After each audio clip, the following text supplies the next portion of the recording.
I unfortunately have no love story to share with you. No poems, but I may have a couple of stories nevertheless.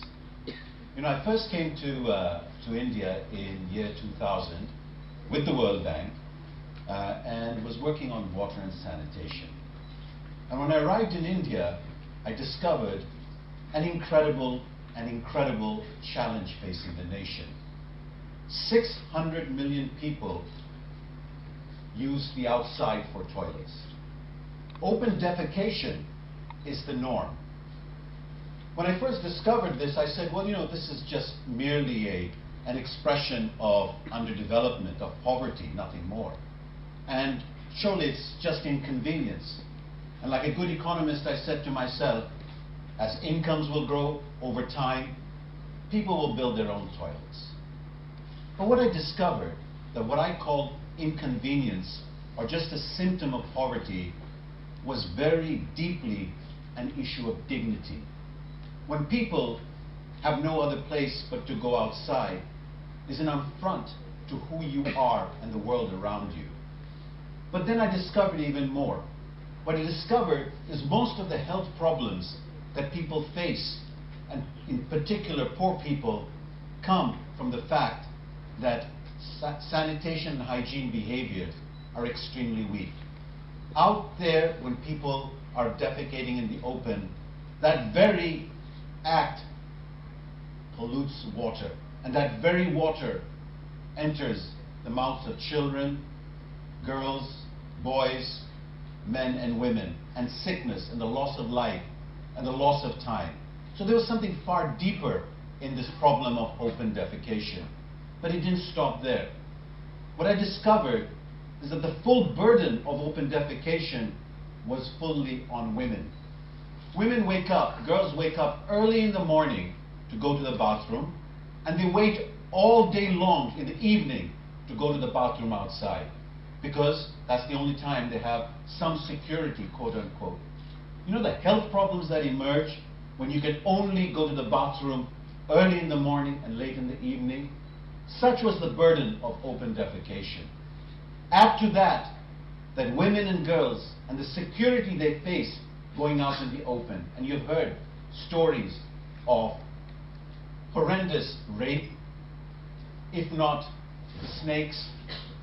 So clearly this simple issue of 600 million people going out into the open, which I conveniently called merely an expression of poverty, was deep expression of dignity, of problems of health, and worse, a clear burden on women and girls. And then a couple of years in this country, I and my colleagues discovered something quite interesting.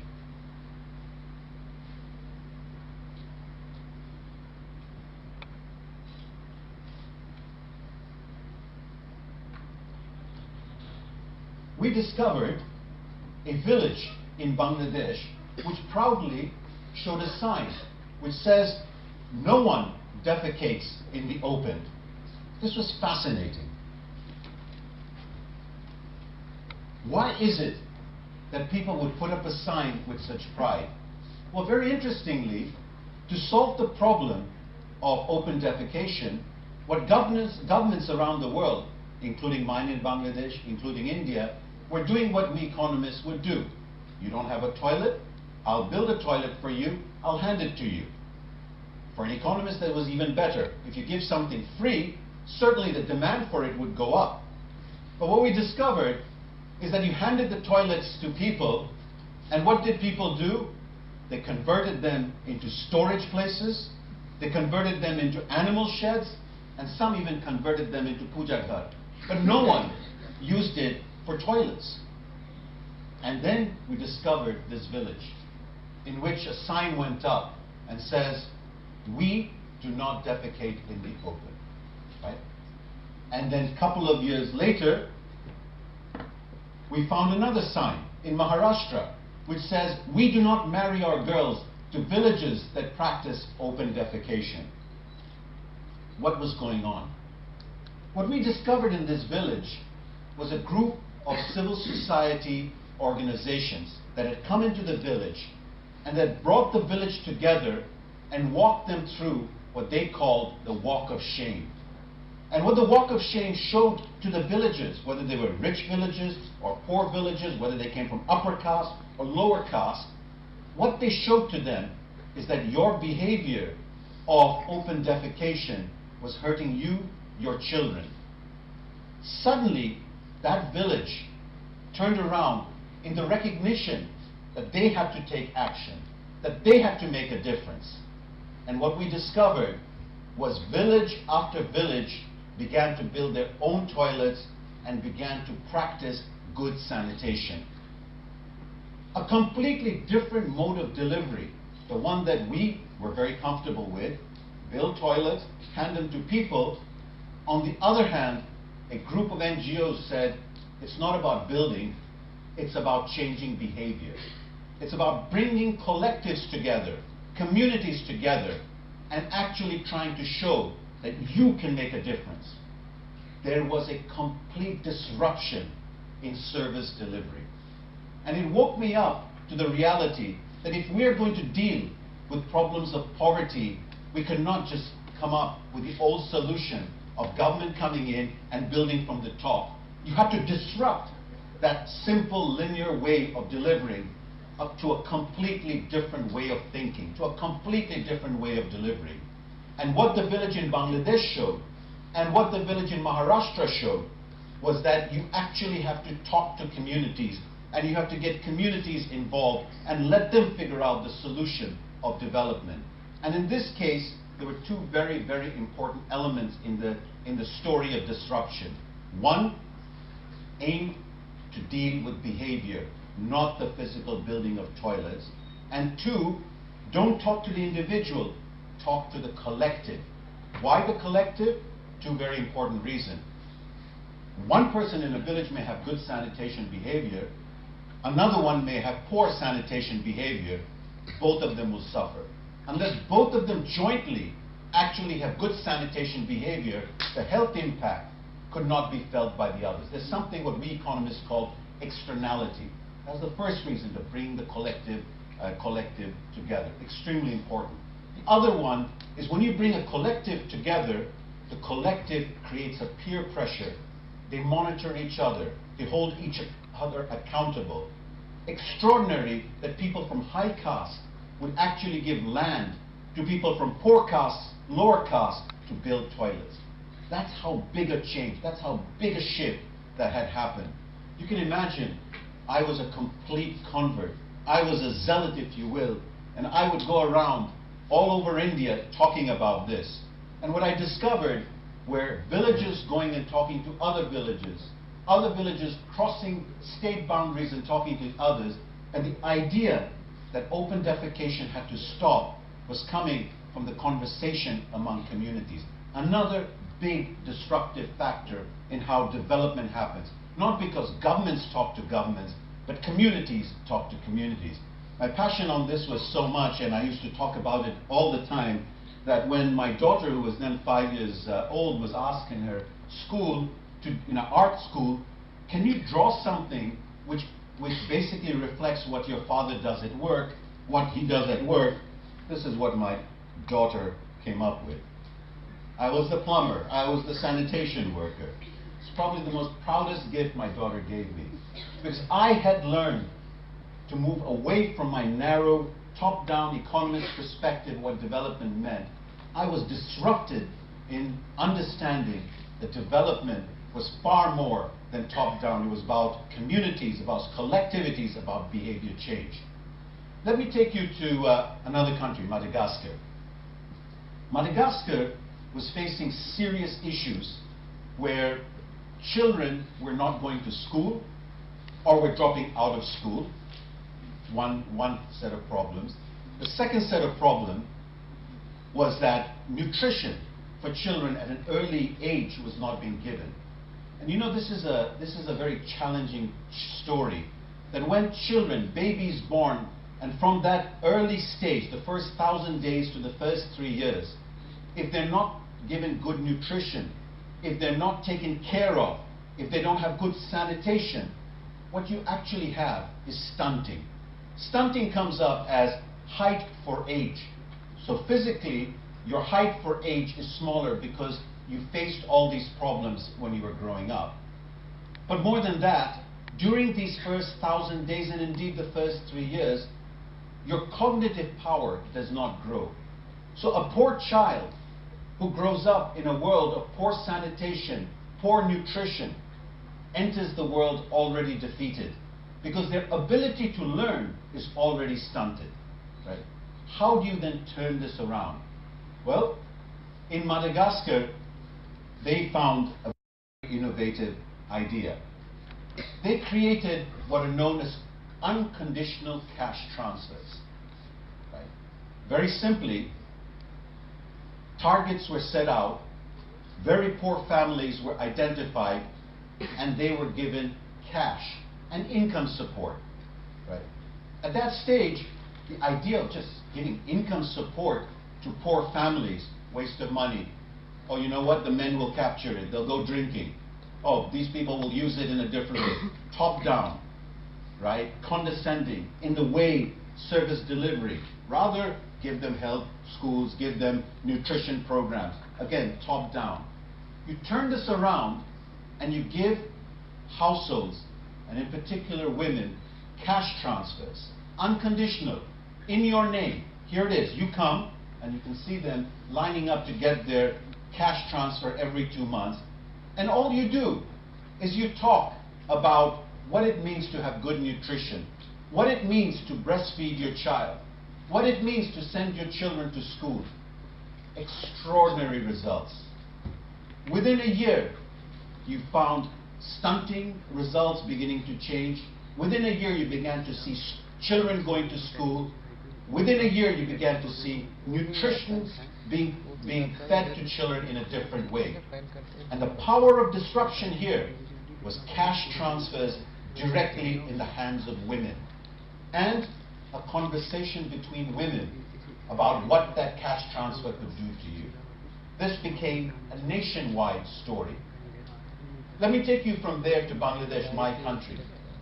And about 2 decades ago, we found ourselves in a deep problem. And the deep problem is you go to any classroom, secondary, primary, the secondary school in particular, maybe 20-25% of that classroom were girls.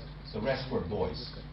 Right? And if you looked at the dropout rates from secondary school, it was the girl that would drop out more than the boy. There was a serious gender issue here. And what was the natural solution? Build more schools. Try to get girls to come to the schools. Right? Get the state to bring more schools to the table. Wasn't working. What happened? Well, we took a program which was at a pilot stage in the World Bank and scaled it up. In the name of every girl, create a bank account. Give them a scholarship. But what were the conditions of that scholarship? You have to go to school and attend 75% of the time during a year. 2, you have to pass the final exam. 3, your family cannot marry you off, certainly during the school cycle.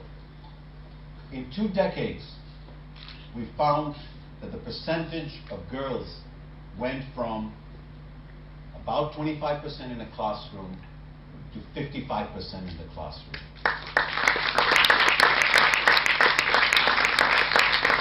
Bangladesh became one of the first countries that was able to turn around and create gender equity as measured by the SDG. It was a phenomenon. And again, what was it? You trusted families to make the right decision by giving power directly to the client. So it was an extraordinary lesson for all of us in the World Bank, and for the World Bank to come in and provide that kind of resource. Let me bring you back to India. And an extraordinary revolution is happening right now in India that is not well known. Across states in India, women, poor women, have been organized in self-help groups. These self-help groups are places where women grow agency. They talk to each other, they learn about each other, and they invest in economic activities. Over a period of 15 years, 3.5 million rural poor women were organized into self-help groups. They saved $2 billion, and they used that money to leverage more than $20 billion from financial institutions. Right? Today, when you go to some of these self-help groups of women's programs, one of the extraordinary things you will learn is that many of them don't send their children to free public schools. They actually borrow money to send children to private schools where they believe the education is better. Right? Poor women organizing themselves, borrowing money to invest in their children when they have free schools next door. That is the power of change that you are seeing across India. Even more, over the years, in these self-help groups, as agency is being strengthened, we now find in many states, Bihar, Kerala, Jharkhand, a portion of these women are actually running as panchayat leaders and getting into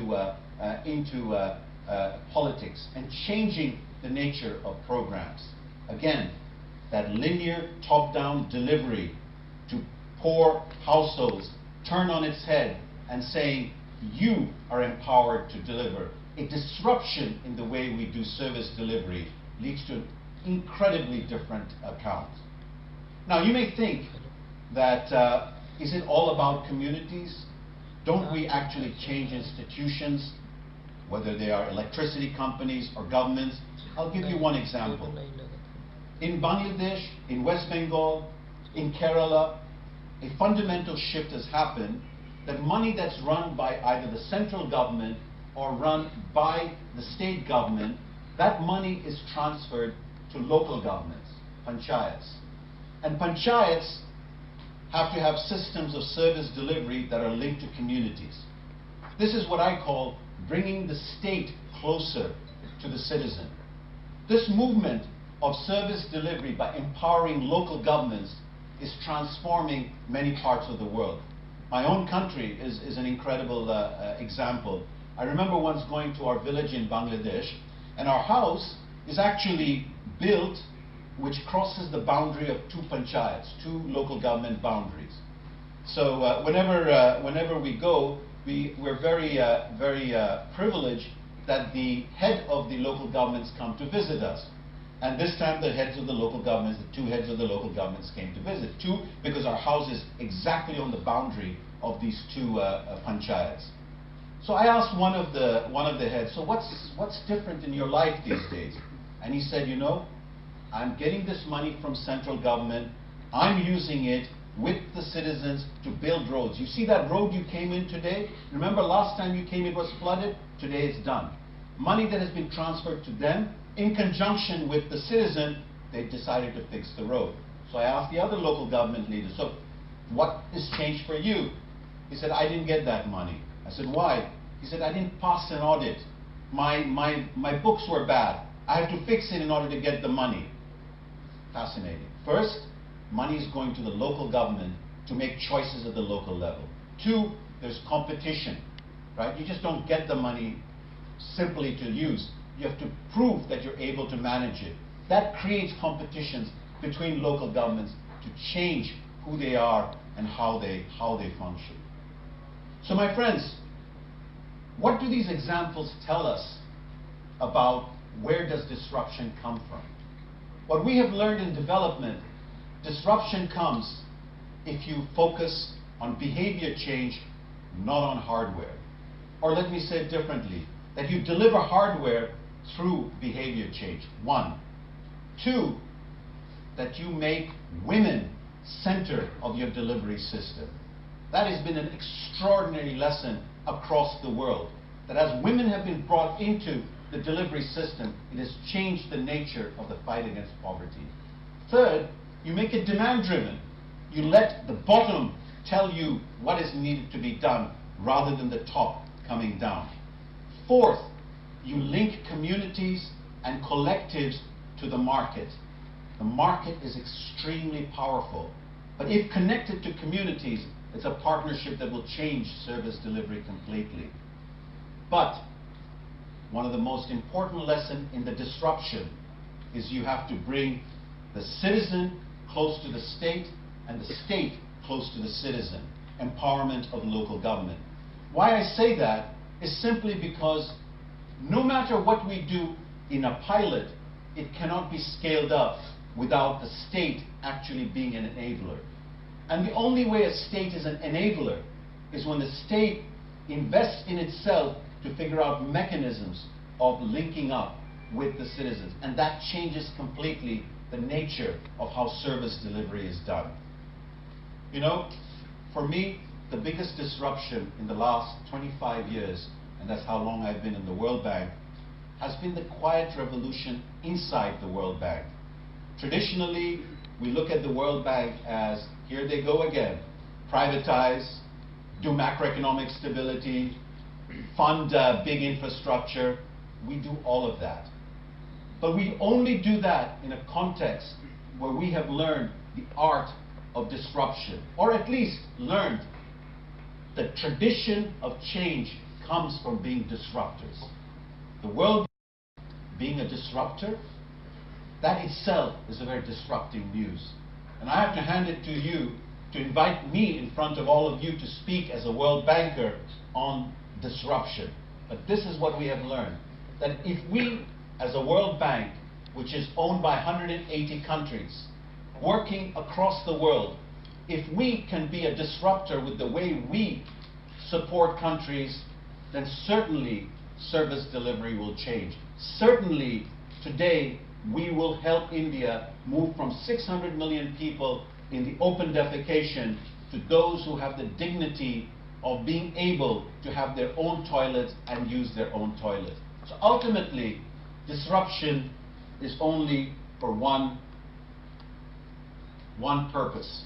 It is the purpose that the future belongs to them.